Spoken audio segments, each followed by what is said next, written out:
we've also got our very exciting book launch. And I would like to very much introduce Jo Steer, who is a senior healthcare professional who works in Kingston and Richmond. So she knows the local area incredibly well. And she's also works very closely with ADHD Richmond and Kingston, and very supportive of the work we do. So Jo has really spearheaded this book on this highly interesting and really topical subject of understanding ADHD in girls and women. We find that often the diagnosis of girls and women is really highly undiagnosed. And I think the book really will give you a much better sense of the complexities, why girls are so different to how the condition is presented with boys. So with that, I'm going to just really welcome Jo, and also Val, who I mentioned earlier, who's our family support lead, and who's also an independent ADHD coach. So she's also joined by Claire Berry, who's a mental health nurse and a accredited CBT therapist. And they've got a huge amount of experience. So with that, I'm going to, I'm handing the floor to Jo. Thank you, Jo. Thank you, Annette. Thank you for that introduction, but also such amazing work you guys have been doing over the last year. And obviously working for Achieving for Children, we're often referring and recommending you to families locally, and I know everyone would want to join me in sharing our appreciation for all the work you've done and all the leadership you've shown over this last year and in such difficult times. Really, it's amazing to see how much has developed in such a short space of time in such difficult times, so thank you. So yes, really, the rest of this evening, what we want to do is have a book launch. Sadly, COVID has prevented us from doing something in person, but we still wanted to really mark the occasion that this book, which has been a while in the creation, is finally on the market to be bought. And so we decided to go ahead and do something a bit more virtual today. And I'm just going to talk very briefly on some of the kind of key highlights around ADHD in girls and women, and then open the floor really for a bit of a discussion. So Claire and Val are going to join me, and we really would invite you to use the chat to ask some questions. So if you have any questions, as I'm kind of highlighting a few of the key issues, please pop them in the chat and we will try to get to as many of them as we can, and go from there really. So that's the plan for the rest of our time together. So next slide, please. Okay, so just to give you a little bit of an overview of what the book's about really. So we've aimed the book at a range of people really. We want to talk about ADHD in girls and women for a number of different audiences. So one of those audiences is other professionals.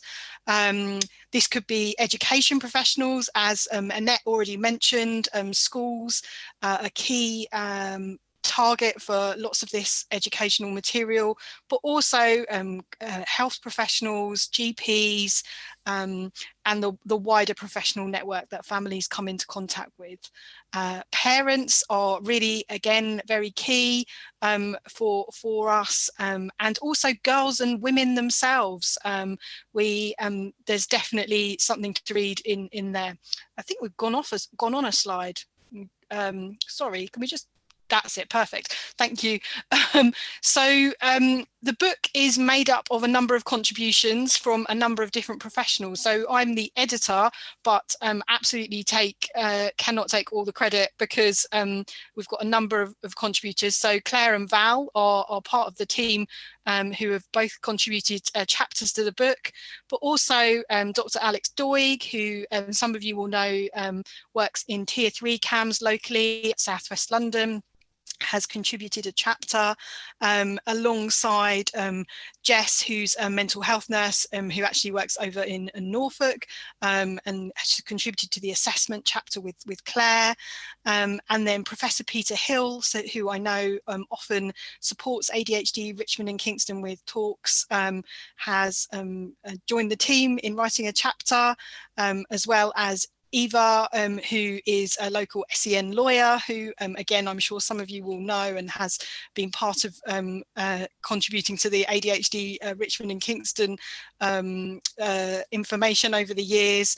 And then we also were lucky enough to secure contributions from two adult psychiatrists, adult medics, who have written these chapters on ADHD in women, and have really helped us to shape up what that assessment might look like, and also what the treatment looks like for adults with ADHD.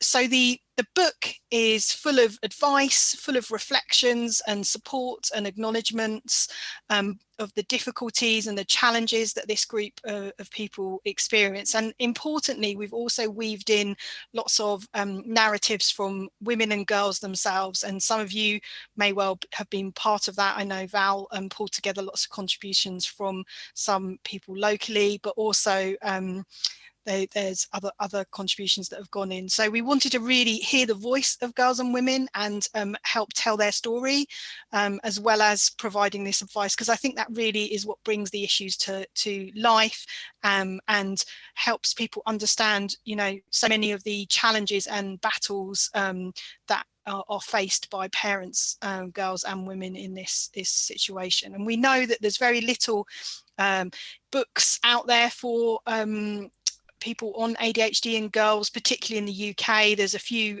from the American market, but little in the UK. So this feels like a really good step in the right direction for that market. And as the slide says, really, the data is very, very telling. In the UK, for every one female that's diagnosed with ADHD, there are 6 males diagnosed.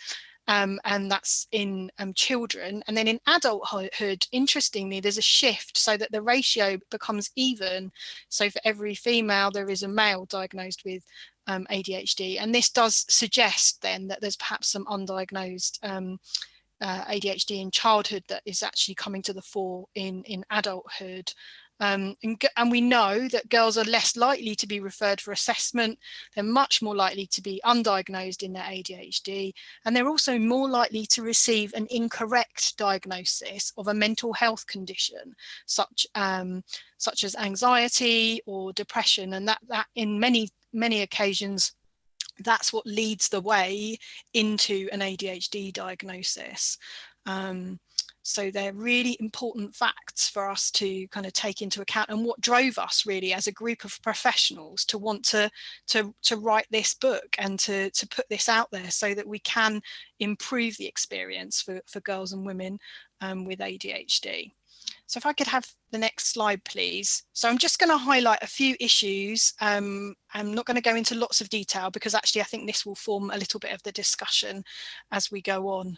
So as I've already said, we know girls with ADHD are often missed. And the question is, why does that happen? So some of the reasons behind that are that sometimes girls' ADHD is put down to character traits. So hypothesis of ADHD is never really discussed, considered, and instead girls are just labelled as daydreamers or forgetful or chatty, and there's not further thought given to ADHD. Sometimes these girls also aren't very disruptive, and so can go under the radar a little bit, and don't cause significant concern in school. And so perhaps there's less attention given, less concern about them, so less considering of what might be going on here. Although what we know is that those concerns can then creep up over time, and then significant concerns can erupt really. So girls are also known for actually putting quite a lot of effort into hiding their symptoms. So trying to look normal, what we might call masking. I think that's a term that's being used more and more now. So actually, again, it can be harder to pick up on some of the difficulties because some of this masking is happening. We also know that a huge amount of literature and the screening tools that are used to identify children with ADHD are completed by parents and teachers who actually have ADHD stereotypes in mind. So they're thinking about the boys that are bouncing off the wall and never able to sit down. When they're filling in these questionnaires, they're not thinking about ADHD in a broader way, in a way that we know is more sometimes more relevant to girls. And so that can create a bias in parents and teachers, but also there's a bias in clinicians, and there's some research to show that clinicians diagnosing ADHD are more likely to diagnose that in boys. So clinicians were given a description of symptoms of a child and they were identical, except for the name given at the top was a male name or a female name, and the boys were more likely to get the diagnosis of ADHD even though it was an identical case description. So there is a bias out there which we hope we can address through the book, and often all the research and the criteria that we use has all been done on male participants and boys. So again, that leads to the bias being reinforced even further. It kind of goes round and round really. So next slide, please. Something we are also aware of and we've tried to highlight through the book is that girls can differ in their presentation. I think what's really important to remember is that everyone's an individual, and actually there are also girls that present in a more typical with more typical ADHD combined type, so do experience the hyperactivity and restlessness that we might more commonly associate with boys. So as much as there is a different presentation, it definitely isn't relevant for everybody, and we've certainly tried to highlight that in the book because we don't want people to get completely fixed on this inattentive type girl and not be thinking about the broader issues and thinking about that hyperactivity and impulsivity. But really what the research tells us and what we've seen over time and all the professionals and working in the field is that very often girls present with much more inattention and less hyperactivity in the physical sense of the word, physical restlessness. And again, that looks very different. So but what's important to note is that actually the hyperactivity in a physical way might present in fact as more mentally. So very busy mind, lots of hyperactiveness within what's going on internally for girls. And also we've talked about hypersocial, hyper emotional, hyper talkative, hyper reactive. So a really different way of thinking about hyperactivity rather than what we might traditionally think about. Next slide, please.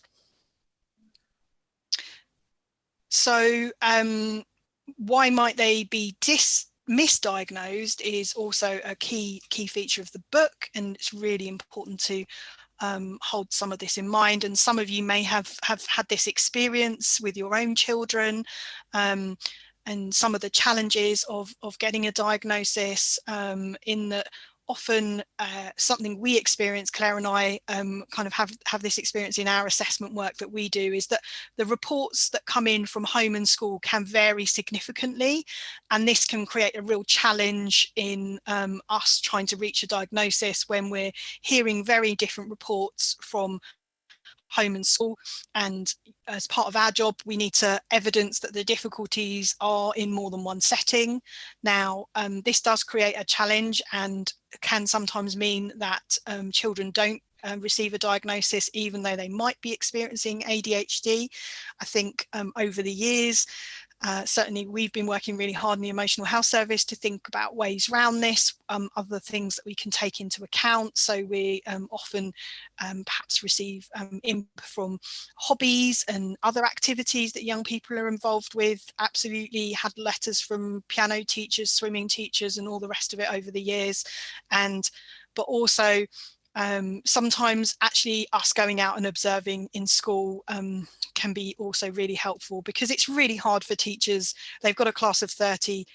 If a girl is more inattentive, they may not be picking that up, but actually one of our team who are trained and focused entirely on that girl can quite quickly evidence some of those difficulties themselves, and that can help us pull things together a bit more.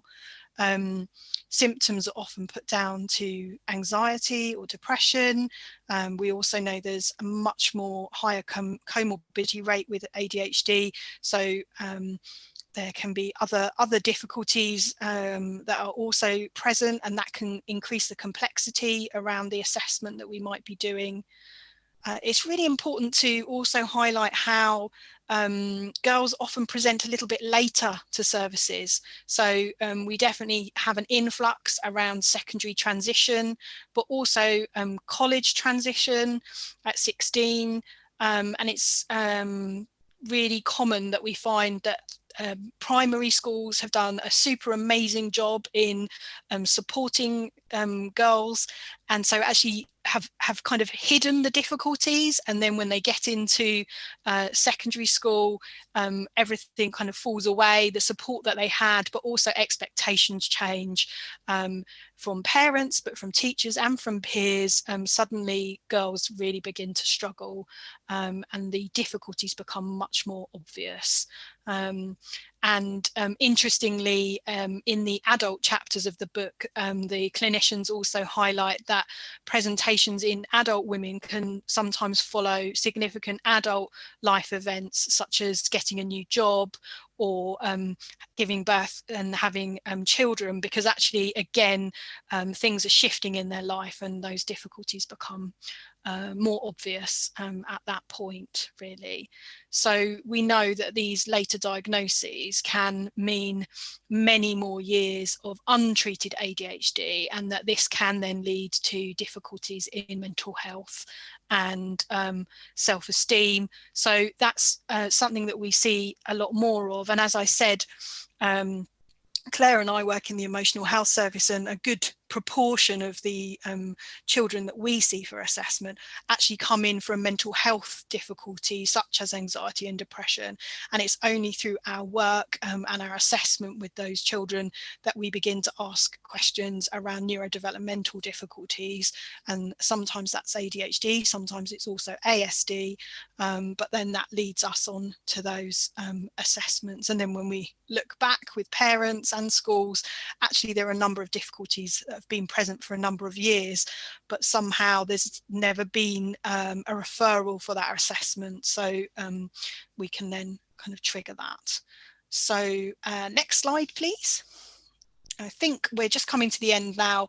So if you have got any questions, then pop them in the chat and we'll begin to have a bit of a discussion about some of this. Sorry, if you could just go back one, that's it, perfect. So forward one more. There we go. What can we do? So these are just some ideas really about what next, and there's definitely more to come and more ideas out there, but increasing the understanding amongst the community and schools and clinicians about ADHD in girls is really important, and that's a really big driver behind the book, to try and get the word out there and help people have a better understanding. As I mentioned, schools and home, often there's these different reports, and really one of our kind of main aims is to always remain curious about that and to think about what might be going on and what might be leading to those different reports. Absolutely increasing research in this area as being really important. Another point is to make sure that girls are themselves given self-report screening tools. which locally does happen for the kind of teenagers and older girls, really, to make sure that they can express how they find daily life, and we can hear it directly from them rather than relying just on the reports of teachers or parents. It is really important we hear the voice of girls directly and hear about their daily challenges and experiences. Also, to be really clear in our assessments about what support's already in place. So really to understand how much scaffolding, how much extra support a parent or a child, a parent or a teacher is putting in place, so we can work out what young people can do themselves independently, and actually how much extra support they're getting is super important. And really for us to make sure that the strategies we're putting in place and that are suggested are based on needs and presentation rather than diagnosis. And this is because we know that locally and nationally there are delays in children and young people getting their assessments and their diagnoses. So if we can begin to put some strategies in place whilst they're on their pathways, whilst they're waiting for things to happen diagnostically, then we can hopefully get them some early support and early intervention. And it's really important that the schools, we work with the schools locally to help them understand the importance of putting things in place quickly and not waiting for a diagnosis, although that might well be what needs to happen at the same time. And lastly, to really tailor the strategies, and you all know this as parents locally and professionals, that it's so important that we make things individualized and that we don't just kind of treat everyone with a blanket approach. And so, over the years, lots of people have become super familiar with movement breaks and the importance of, letting children with ADHD have movement breaks during the day at school. And that's become much more embedded in our schools. However, for girls with ADHD, it may well be that they need a doodle book rather than a movement break. So that's just one example of how it's so important that we tailor make things to each individual and that take that into account rather than just assuming that everybody with ADHD is the same and needs the same approach. And I'm sure you all know that anyway as parents, but it's something that we've tried to emphasize in the book, really. So that is like the super quickest whistle-stop tour around some of the key issues. But actually what I want to do now is to try and get some contributions from Claire and from Val and look at some of these questions that have come in. I could see my thing was going off. So let's start from the top from Susie. So she's interested in the comorbidity. Is ASD considered ADHD diagnosis as potentially co-occurring condition of referred via the ADHD? Both conditions have been suggested as present in our daughter, but her referral to CAMHS is for ADHD. Should we expect a holistic assessment? Claire, do you want to answer that? Because it looks like it's referring specifically to EHS. Yeah, so when our service was set up, because we've only been running for about 2-3 years now, haven't we, Jo? So it was very much that our service would offer an assessment for one disorder, so either ADHD or ASD, and anything that required an assessment of both would go up to St George's. I think what we found is actually there is a lot of comorbidity, and there's more and more coming out about that. So often, so quite a few of our clinicians are actually trained to diagnose both. So for example, I've had cases where I might just be assessing for ADHD, but actually a lot that's coming up is also for ASD. So I will then assess for both. I think the difficulty is that the decision as to which disorder is assessed for is based on the screening tools. And I think we realise that sometimes they don't kind of give an accurate reflection, particularly in girls. So sometimes it gets signposted for one, but actually the more you unpick and ask questions, you start to think actually it does need an assessment of both. So we don't tend to initially take referrals to diagnose both at the same time, but we will do it if we kind of are halfway through an assessment and it looks like it needs it. In terms of the person saying their daughter is due an assessment, I mean, I think any CAM service, it should be a holistic assessment. So if there's anything flagging that looks like there might be ADHD or ASD, it should be further explored. And we would certainly do that, wouldn't we, Jo? Yeah, absolutely. I think that's it. So in the first instance, if it does look like both, it would go to Springfield, to their team. But if actually it starts off being one or the other, and then it emerges during our work that we really do need to rule out or rule in the other condition, then we do that, and are able to do that.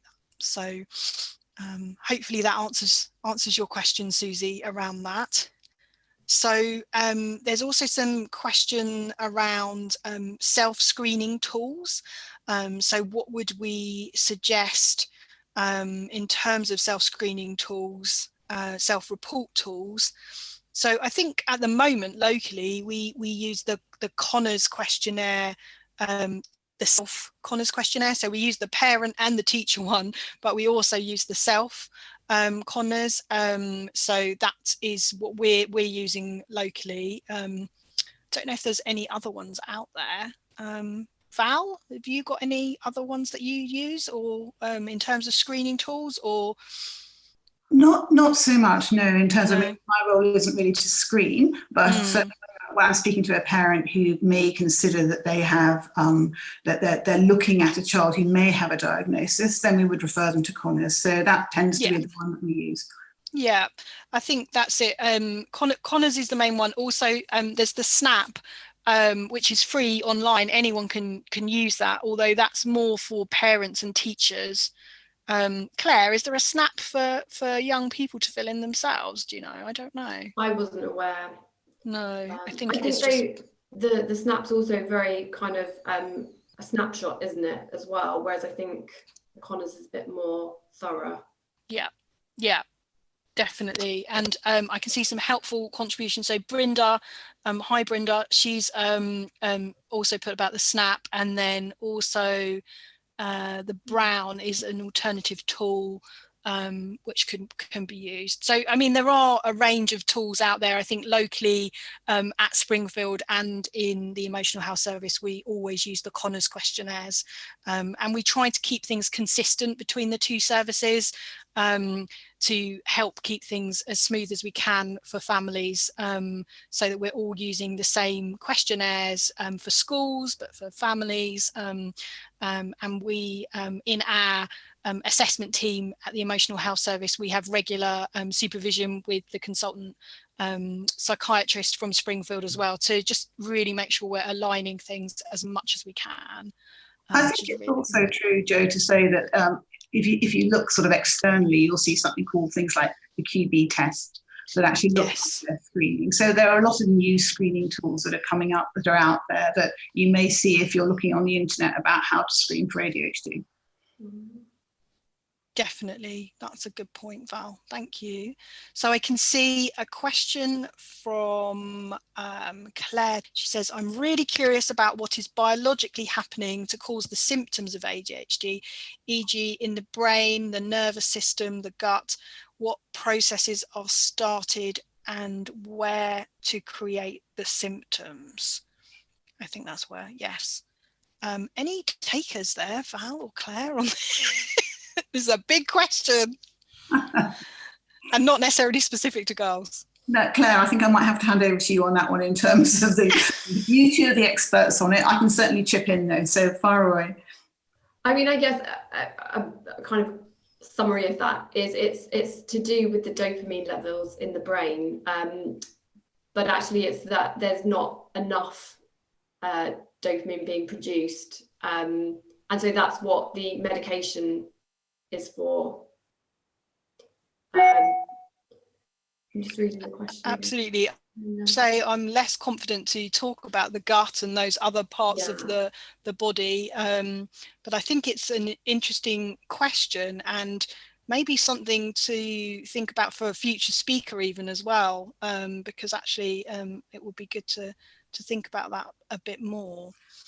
And I think it's also true to say that ADHD is a neurodevelopmental condition, and as Claire said, it's about the various structures in the brain and how they develop and how they interrelate in terms of how they speak to each other. And it's that those networks are delayed in development as a result of size and maturation, and as a result of the levels of dopamine and norepinephrine, or noradrenaline, as we call it in this country. So we know that those things are delayed and different with ADHD. What we don't know, and there's still a huge amount of research, is what is the genetic heredity of this? Where does it come from? How much do genes play a role in it, and how much is environmental? So we know that the brain can mature and it can change as it develops. It's called neuroplasticity. So what can we do to help the brain develop and grow? So there are lots of elements that are currently being studied with ADHD, probably one of the most researched of the childhood neurodevelopmental conditions. What do we know about it? What are we learning about it? And what we learn is that it's more and more complicated than we thought. So it's not just 3 genes involved. There are at least 45, if not more, genes involved. How do they interrelate with the environment? Well, we're still learning. We don't know, but we can see through scans some real difference in brain sizes.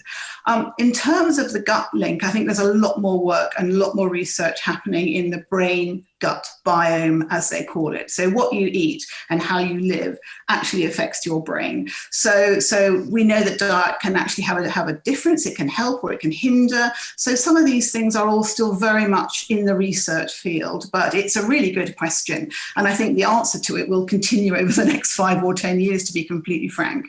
Definitely. And I think lots of families are often really want to consider the impact of diet on their child's symptoms, and it very much can be a bit of trial and error, and making sure that you're kind of recording things, but also liaising with your GP and thinking about before you make any significant difference, changes to your child's diet, and really thinking about that. And as Val said, it's such an evolving evidence base, and even just thinking about what you were saying, Val, about the brain scans and the differences that are showing up on brain scans. Those differences show up on groups of children with ADHD versus groups of children who do not have ADHD, but it's not it doesn't show up on an individual child yet. We haven't quite got to that point. Otherwise, well, that would make Claire and my life slightly easier, because we'd be we would certainly we wouldn't be doing what we're doing. We'd be sending everyone off for a brain scan, but we definitely haven't got to that point yet. But it may well be that is where we get to in the end with this. But it's and I guess the question is whether that looks different again for girls. I think we haven't really heard about that yet. Still really new, these pieces of work. I think as well, Jo, I was just going to say that also with brain development, we know that for all children that the emotional part of the brain develops much quicker than the thinking part of the brain. So we will see a bit more of that sort of impulsivity. But we just know that with ADHD, that takes a lot longer to develop. So I guess some of it might start off as quite normal brain development in a child that then kind of starts to sway more towards ADHD because it's quite delayed or they're kind of more impaired. Okay, so thanks for the apology, Claire Taylor, in saying sorry it was a bit of a big question, but actually it's a good big question. So you can see there's a question around does ADHD present differently in girls with high IQ or high intelligence? Claire or Val, do you have a particular kind of wish to answer this? Certainly in terms of research and evidence, Joe, I don't know. But what I do know is in terms of the young women who I work with, quite often on a private basis in terms of coaching, what tends to happen is that you see a huge amount of highly, highly intelligent girls, maybe not gifted or certainly not diagnosed as gifted, but certainly these are candidates who are Oxbridge candidates who have ended up at Cambridge or Oxford to study, because they're hyper-focusing, they're studying subjects that they absolutely love and have a passion for. So does it present differently? I would think, and I'd be interested in Joe's view on this, or Claire's indeed, is that actually sometimes these hyper-intelligent girls can almost look as though they have aspects of autism, so the ASD, because their ability to focus and to produce such fantastic work is actually also something which can hold them back in terms of their ability to socialize and engage with the environment. So actually you can find that they're very, very intellectual and very, very intelligent, very able to focus, quite often using medication, but still struggle slightly in terms of some of the other social engagement. That's my observation. I'm not saying there's any evidence base to that, but it's certainly what I've seen when coaching A-level students who are Oxbridge candidates. So Joe, I hand back to you for more of an evidence base, but it's certainly anecdotally, you would see a difference, yes. And I'm not sure that there is a clear evidence base as yet, but I think, to add in anecdotally, my experience is that absolutely these are more challenging girls to diagnose, and because so often people can make assumptions that because somebody is achieving well, that everything's okay. So they're getting good grades, and often there's a conversation about potential, which I think sometimes comes up. So actually, although a girl may be doing okay at school, parents feel maybe that actually she's not performing to her potential, but perhaps school are not too concerned about that because actually she's doing fine and they're not worried about how she's getting on because they think she's doing all right. I think it then becomes more challenging to unpick and look behind that because we're not necessarily concerned about academic achievements, but that can sometimes mask and put people off track a little bit, I guess, in terms of us trying to work out what's going on. So actually, can I have to ask the host this question, I don't know if it's okay. I've got a very short, it was a video, but I'm going to just play a recording of this girl who I'm talking about. So she's Oxbridge, she's classified as extremely gifted and talented in this particular case. But can I send you what or can you listen to what she made up in a song? She came in, she was incredibly distressed. She was very, very upset, incredibly intellectually able. But this is how she felt at the end of the day. Is it okay, hosts, if I play it? Of course, yeah. Absolutely. Okay.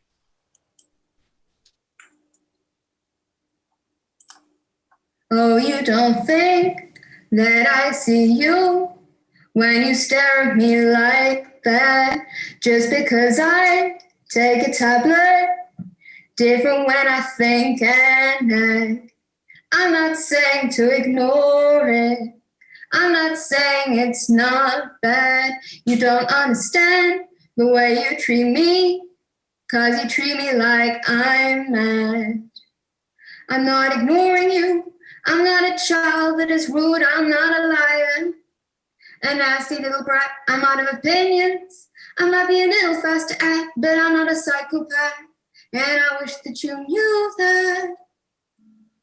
So this girl came in after a day at school where she'd been bullied, teased, ignored, highly intelligent, highly gifted, and that's what she composed on the spot because she needed to get it out. And I just think these girls are incredible. They have so much talent, but the way we require them to be just destroys them. So our challenge as parents, as professionals, is to really, really hold them, support them and listen to them and realize their talents and recognize that those talents are being buried, shoved to one side, pushed to one side as a result of the systems that we are putting them through. This is not something which is, you can't be proud of it. This is something that you have to tease, and you have to find out what's going on for them, and you have to listen to them.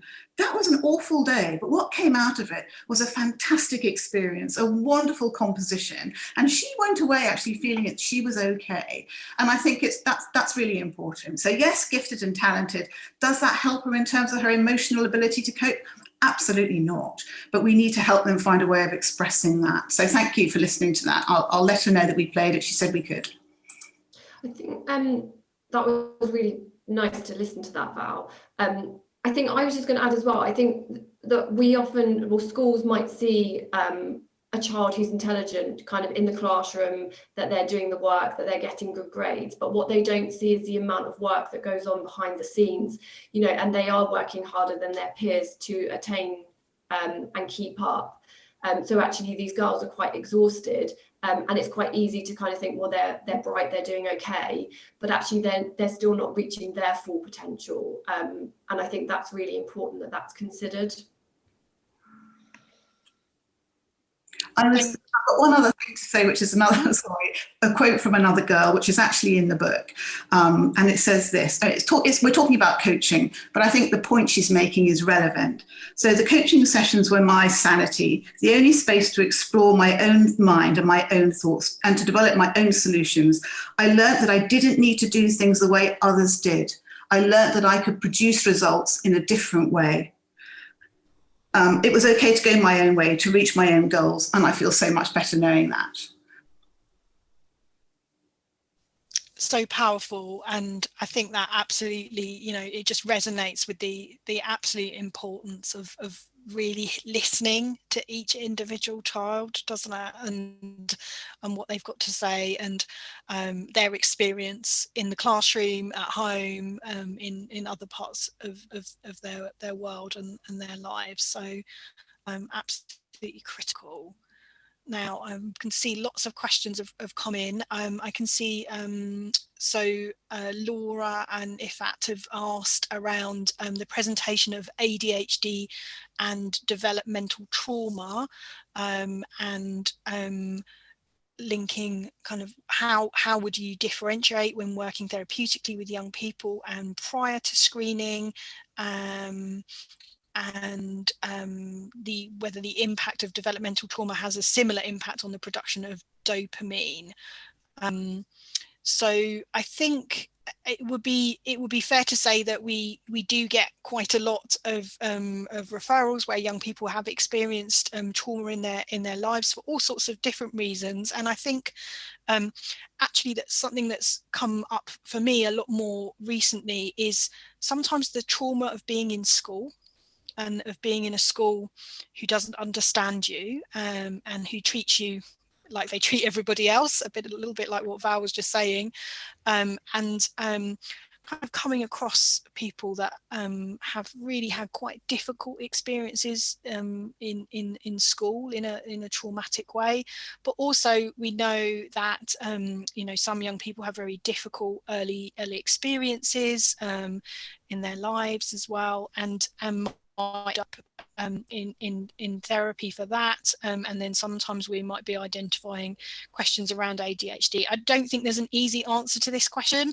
I think there is definitely something about having some therapeutic input and seeing how that goes and the value of that, and that's sometimes the approach we might take, where we would engage a young person in art therapy or some other therapeutic work, and be continuing to assess and consider other hypotheses. And obviously there are lots of young people who have experienced trauma and also have ADHD and or autism. It's definitely not an either or situation. I think there's commonly a both and. I don't know, Claire, if you've got anything to add. No, I was going to say, I think there's a lot more research coming out about this, and I'm by no means an expert, but I know that they are talking about, you know, even the impact kind of in utero. So if there's kind of things like domestic violence, how that impacts the development of the brain. So there's a lot more coming out around it. And I think it is difficult because they do present kind of very much the same. And sometimes, like Joe was saying, you can kind of unpick it. Sometimes if you kind of give somebody a therapeutic intervention, that can reduce the symptoms, and then we'll know actually it was more trauma-based. But you can also have both. And I think I was reading something recently about trauma from school, and the impact that can have. But yeah, there's definitely lots more research coming out around that. Okay. Moving on to the next question around from Claire, do you have any case studies of women who have harnessed their neurodevelopmental differences to achieve success? I'm a graduate of the Royal Academy of Music, and many of your fellow alumni are being diagnosed with ADHD in adulthood. So Val, I mean, I wonder whether it sounds like you see some of these young people and young adults in the work you do in your coaching. Absolutely. I mean, I saw that question and I thought, oh, good, because I just think it's so important that we recognise the skill set these young girls have, these young women have, these women have. Providing we keep them on the right course, providing we keep enough support through those early years, we keep self-esteem high, those talents will go on to really succeed. So you have, there are endless people who are famous with ADHD. I don't particularly want to use those. I want to use people like our very own, and I'm sure most of you know, Eva Akins. So Eva was thrown, she won't mind me telling you this, it's a great story. She's thrown out of school. She was literally sent to a pupil referral unit. She had a child at 16. She was living in it with an abusive relationship. She had self-harm. I mean, all of the things that we know can go so wrong with ADHD. What is she now? She's a top 500 SEN lawyer. She's one of the most used and valued SEN lawyers in the country because she decided and found her passion. And when she found that passion, she found that hyper focus, nothing could stop her. So absolutely we have case studies of girls with ADHD who are fantastic. Andrea Bilbo, who wrote the foreword to this book, has ADHD, and she is chair of ADHD UK, effectively, in terms of the national UK charity. She's also got an OBE for her work for ADHD, and she's chair of the European ADHD organisation. These people are phenomenal. It's just about finding their passion, finding their role, finding their place in life, and then ensuring they have the support in place to do it. Endless film stars, endless musicians, Simone Biles, the gymnast, the gold Olympic gymnast, all ADHD. But they found their passion, they were supported, and my goodness me, have they changed the world. And that's what these girls can do, given the right circumstances and support. Absolutely. And I think, I know that's something that Claire and I and other people in EHS, we try to have that conversation at the point of diagnosis with families and girls themselves, that this doesn't mean the end of the world. It means it's the next chapter. It's hopefully an improved understanding, hopefully a change in support, but at the same time, it can open up doors, and we always talk about the importance of those positive role models, really, and there are less of them in the female world, but absolutely Simone Biles and Emma Watson from the film industry are people that we always try to mention and talk about, and it's amazing. So many girls are just, oh, really? Oh gosh, I wouldn't have thought that.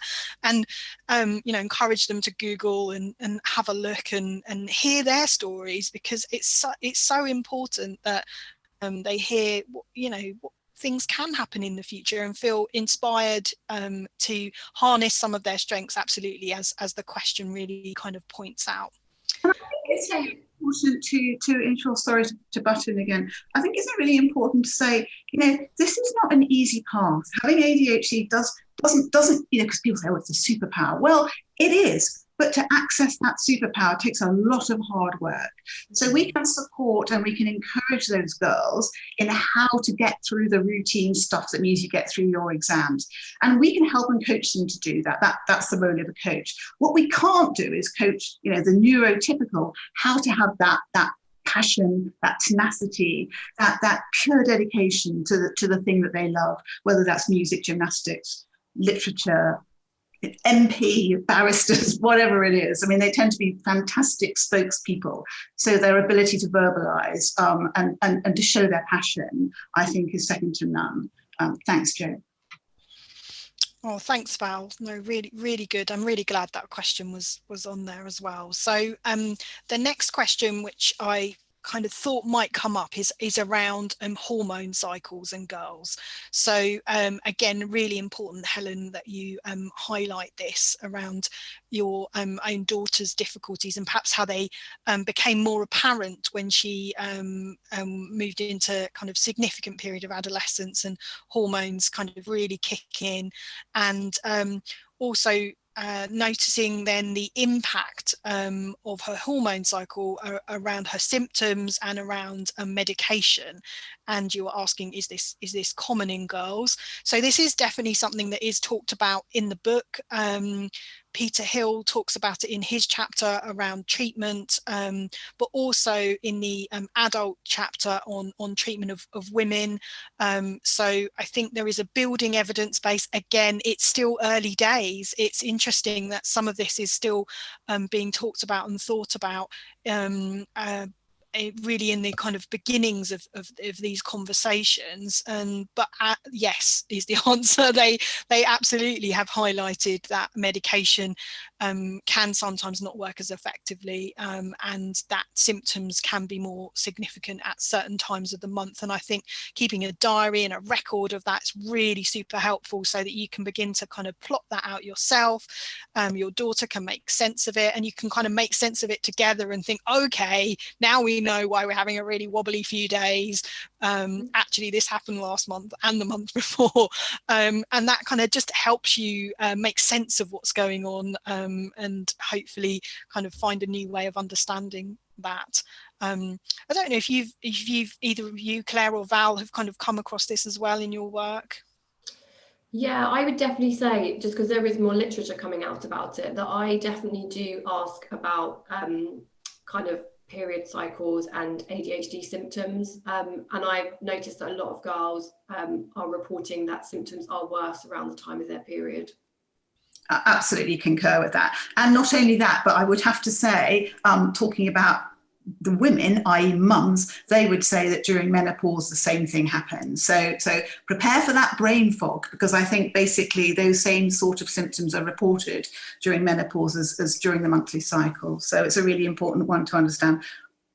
I would also say, which again fits with the ADHD, but the kind of extreme mood swings as well, which a lot of parents will say they really know when the period's due because the mood swings are just so extreme. Thank you both. Okay, so I'm just mindful of time and get through a couple of last questions. So Victoria, maybe less of a question, but a good comment really about social, emotional and executive functioning skills being kind of taught more in school, and for everybody, not just for young people with ADHD, and kind of breaking down the barrier of different, and introducing individuality into the language of school and of education, as a kind of concept moving forward. That's something that I've sort of argued for many years. We still really haven't got there, but maybe if ADHD Richmond gets some funding, then we can do it anyway, is to support exactly those skills, Victoria, social, emotional and executive functioning skills during transition. So when they go to secondary school, they have those skill sets. They understand that they're going to be put under pressure with those skill sets, and actually that they're monitored and supported through those first 2 years when they're going to need those skill sets more. I'd love to see it. Definitely. Okay, and then a comment around exhaustion and feeling overwhelmed, and then the masking making things look successful, but that's a real cost to mental health. And I think that's definitely something that we've explored in the book, and Alex Doig has helpfully written a whole chapter dedicated to mental health and ADHD, to kind of help unpick that a little bit. more. Now, Trish, I can see you've said that you suspect possibly ADHD and ASD, and should you mention this in your appointment with Tier 2 CAMS, the Emotional Health Service, I want to know if I can ask for an assessment at Tier 3. She is only 4, so I think you mean your daughter's only 4. So children's assessment for ADHD under 6 is actually done by the paediatrician teams locally. So I think obviously coming along to your appointment with the Emotional Health Service will help you unpick that. Absolutely mention it to the person that you see. You know, make sure you ask all the questions you need to ask, and say what you're concerned about, and we will try and make sure that your daughter is assessed by the right team. Now, obviously, if she's nearly rising 5, turning 5, you know, we'll explore that with you and try and work out where the best place is, because there are waiting times, and so sometimes we need to kind of work that out and think, actually, would we be better off seeing someone in the Emotional Health Service or at Springfield, or is it better to pass across to the paediatrician teams? So there's the paediatric team in Richmond at Ham House, but also the Ham Clinic, but there's also in Kingston is at Moor Lane Centre. So I'd say the best thing to do is come for the appointment and explore all of that with the clinician that you're going to see. So also the Divergent Mind is recommended as a must read for women, so we can all write that one down. Thank you very much for that recommendation.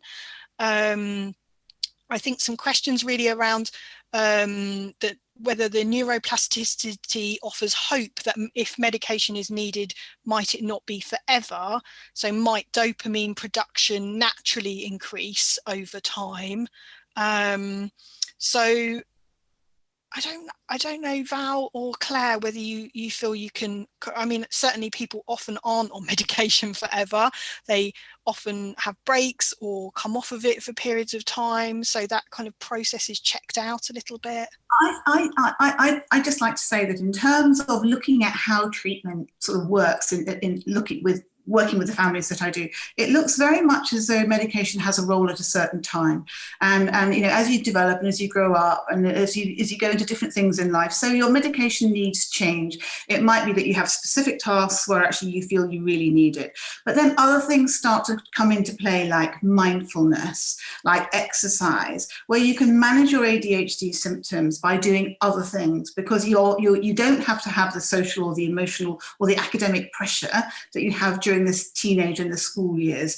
So sometimes it can become what we call a multimodal approach, so that you can use medication, but you can also use mindfulness or running or diet or supplements or something else that you find might work for you. So that would be my view. Also, there are loads more new services coming out from the States, things like trigeminal nerve stimulation, which are and neurofeedback, which are all non-invasive looks at treatment, and some of those are approved in the States already, and they may or may not be approved in the UK. Certainly neurofeedback is something which is becoming increasingly looked at by the National Institute of Clinical Health and Excellence. So I think there are changes, and I think neuroplasticity may well be one of those that actually helps people to come off medication as their life proceeds. Thank you, Val. So I'm super sorry, but we've got to 9:30. I think there's some, you know, a couple of last comments, and it looks like things have been really, really helpful. So what I'd like to just to add is really, you know, thanks for having us, and Annette, and for ADHD and Richmond and Kingston. Obviously, the book is out now. It's on Amazon and Waterstone's websites and all those places you can get books. And all the royalties of the book will be going to ADHD Richmond and Kingston, as a significant number of the contributors work locally. So we will kind of support your work and the work that you do with families through that donation. So we'll wait to see how well the book sells, to how well that goes. But yeah, thank you so much, and we've really enjoyed this evening.